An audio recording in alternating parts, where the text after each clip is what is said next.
but he does not wink his eye to dash a calf and a bull to death, which is an evil disguised as a cow family, or a horse, or a crane, or you name it. Except Kaliya, in the whole Krishna Leela, there is not one evil which was not completely merged in his feet. Only Kaliya was given lease of life. We cannot say that he was friend of serpents, so he exempted him. No. He killed, in 1 second he killed Aghasura. He was also a cousin of Kaliya. Probably he wants to share this moment with us. He said, me as the Almighty God, Krishnastu Bhagavan Swayam.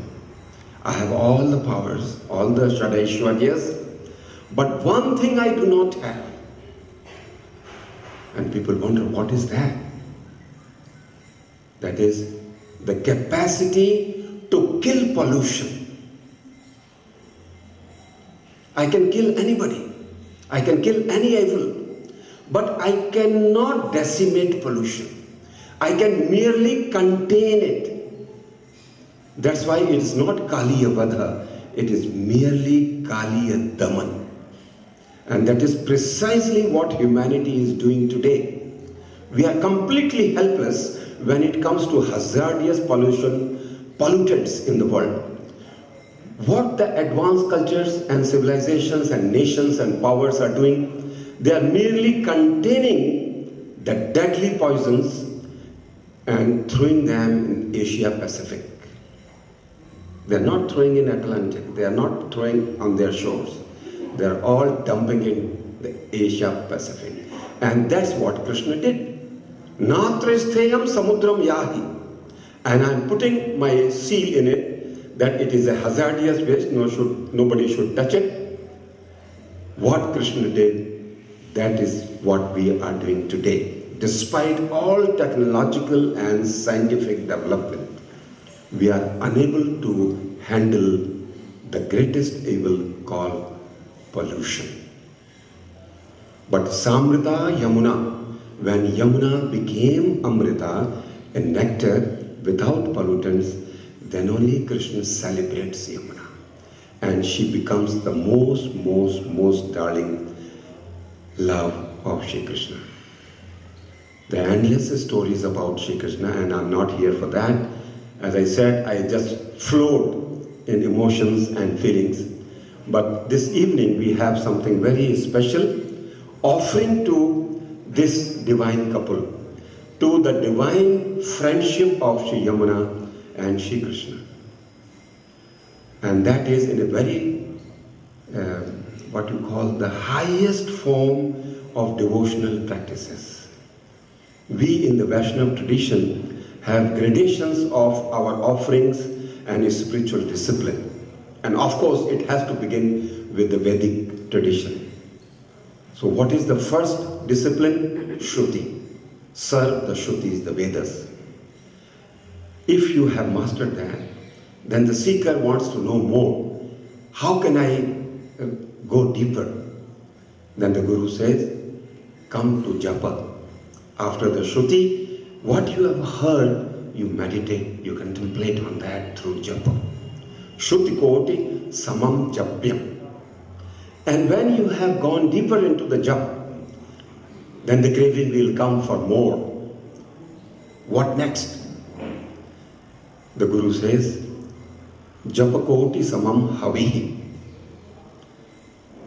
Offering, especially of the bhog to the Thakur. What the Brijvasi says, the bhog seva. Done. And we have pleased the Thakur, we have pleased the divine couple. What next? He says, yes, there is something, one more step is beyond. And what is that? Havikoti samam geyam.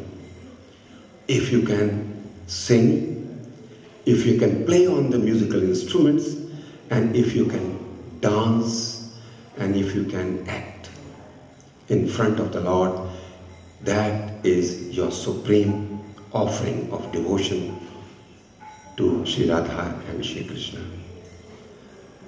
Doing that, the urge comes to know beyond that. The Guru throws his hands up and he says, Geyam Geya Samam Vidu. This musical offering is the ultimate, and there is nothing beyond that. And in that ultimate mode of offering to the Lord and to his companion, Sri Yamuna Devi, we have this trio. And this trio has to be like Saraswati, Yamuna and Ganga. They all three are here, and I invite them to on the stage if you can, please, if it's not out of your this thing.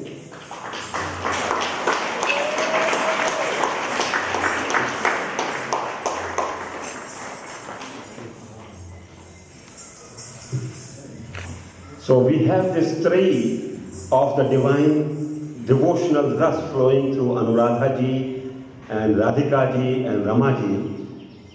And we all know, whenever there is Yamuna, wherever there is Ganga, wherever there is Saraswati, all the three are always present there.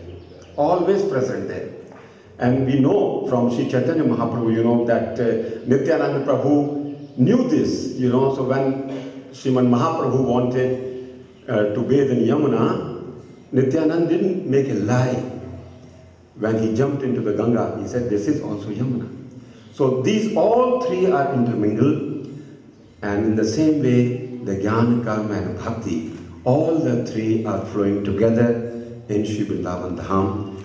And I am so honored to host you here on behalf of the Vrindavan Rasik community, on behalf of Vrindavan today, and with the blessings of all this galaxy of saints sitting in front of us. Now it is your time and your space. Thank you very much.